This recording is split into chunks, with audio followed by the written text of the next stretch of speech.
if you study the elements that construct the human body, you will notice that these elements are found inside of the earth. Some of them are found in the crust of the earth.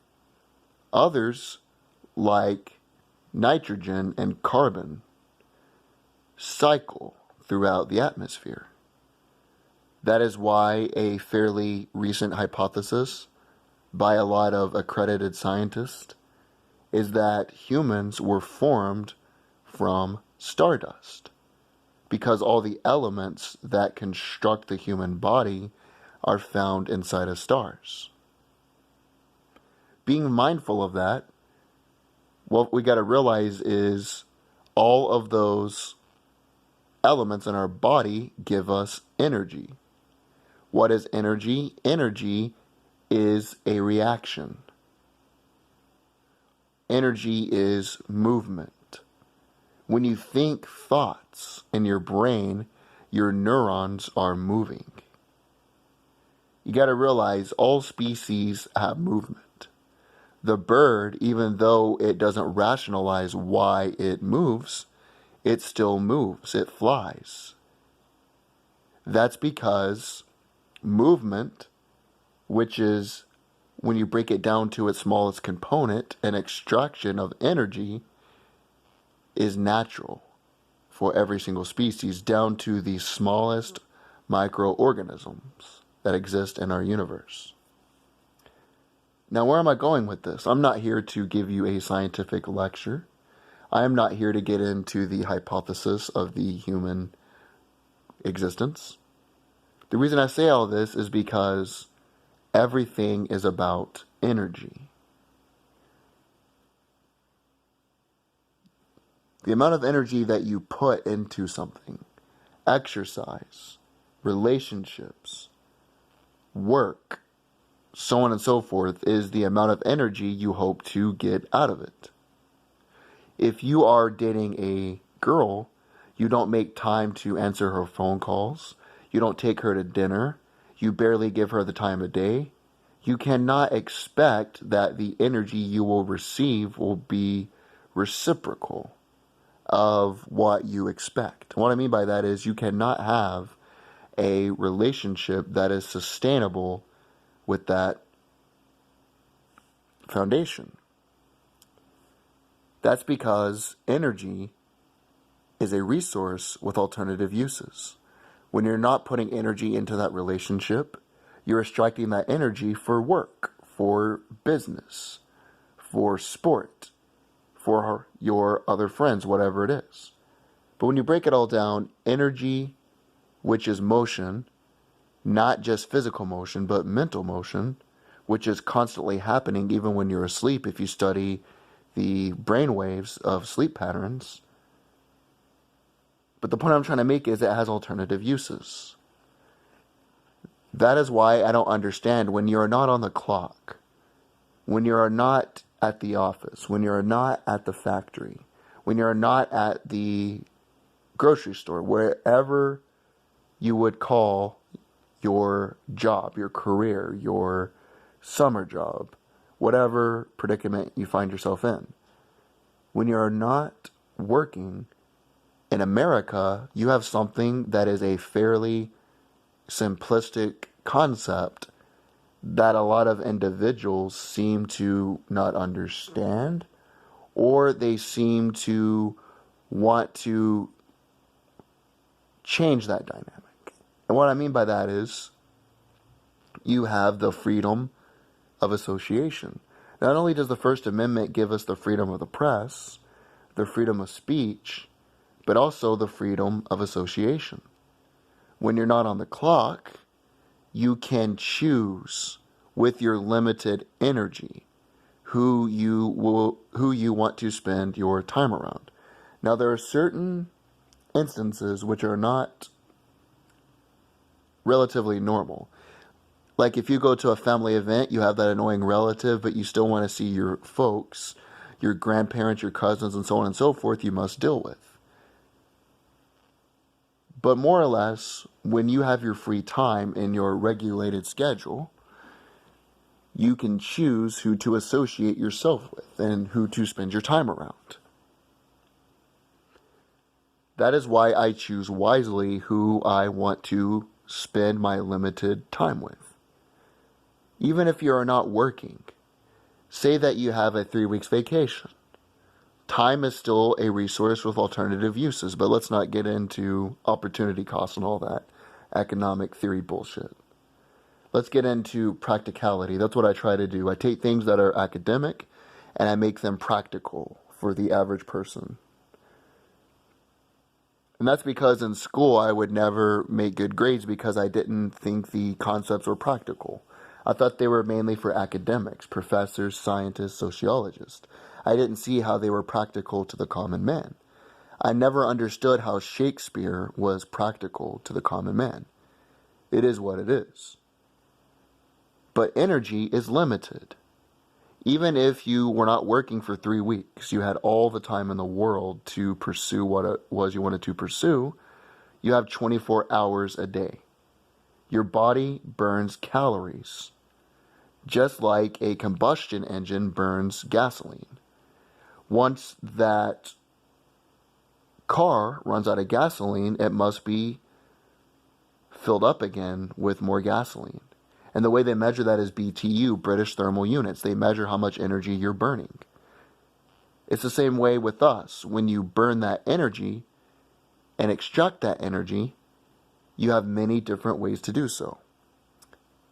That's why I choose to surround myself selectively. I'm selectively social with individuals that can think four-dimensionally, that are not two-dimensional thinkers. Individuals that can have philosophical, scientific, sometimes political discussions about commerce. They can discuss complex topics, and their opinions are not constructed by the mainstream distribution of information. See, one of the biggest commodities right now, other than attention, I always say attention is the greatest commodity. But one of the greatest commodities today is information. Google makes millions, actually billions. They are a $700 billion company by extracting information from people's searches, using complex algorithms to understand what these consumer habits are, and then showing them to advertisers. Google has done that with information, but the news, entertainment is the distribution of information. And if your brain is influenced by simplistic bullshit, I'm not saying your opinion sometimes aligns with their opinion, because if you purposely try not to agree with somebody just because other people agree with them, you're not a free thinker. Being a free thinker is thinking what your truth is, based upon information, knowledge, research, and experience.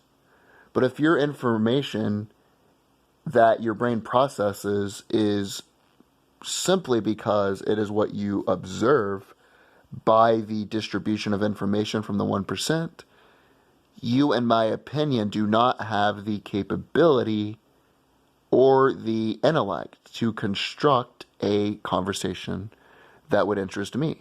I don't want to stop you from your free marketplace of ideas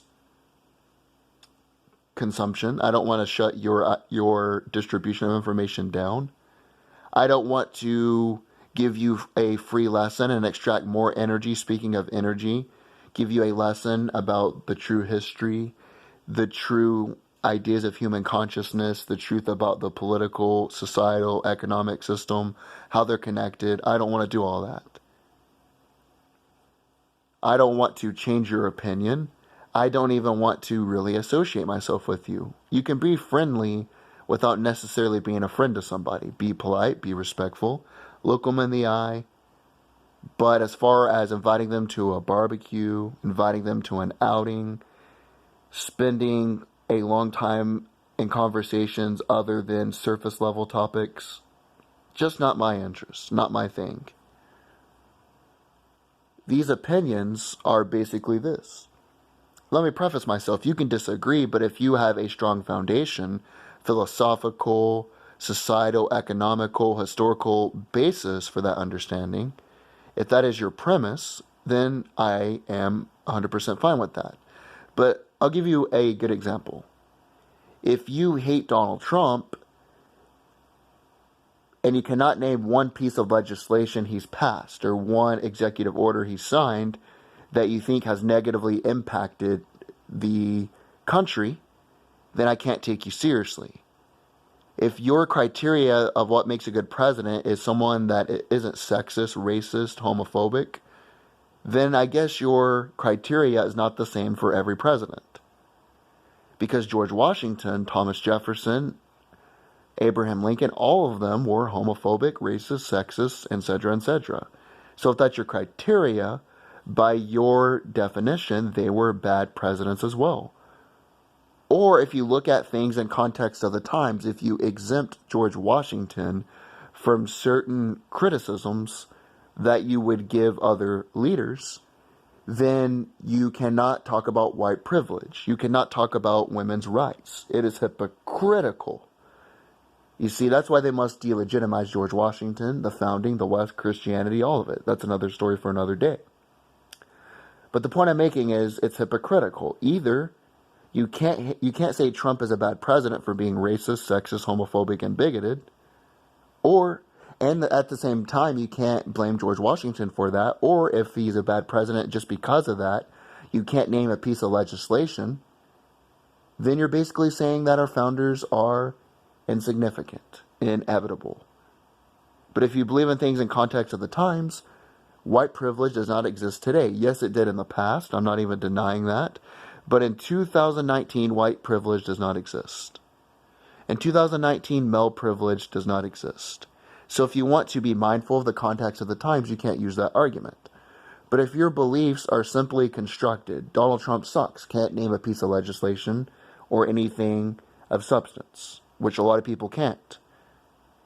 If your belief is in woke, I'm woke, women, minorities, LGBTQ, stuff like that, you are just a thinker that is a thinker in name only. Your beliefs are completely constructed by the distribution of information from the mainstream. Like I said in my previous video before this, the 1% distributes that information to protect their interest, divide us between sex, race, religion, political ideology, etc., etc. That way they can consolidate and centralize their power.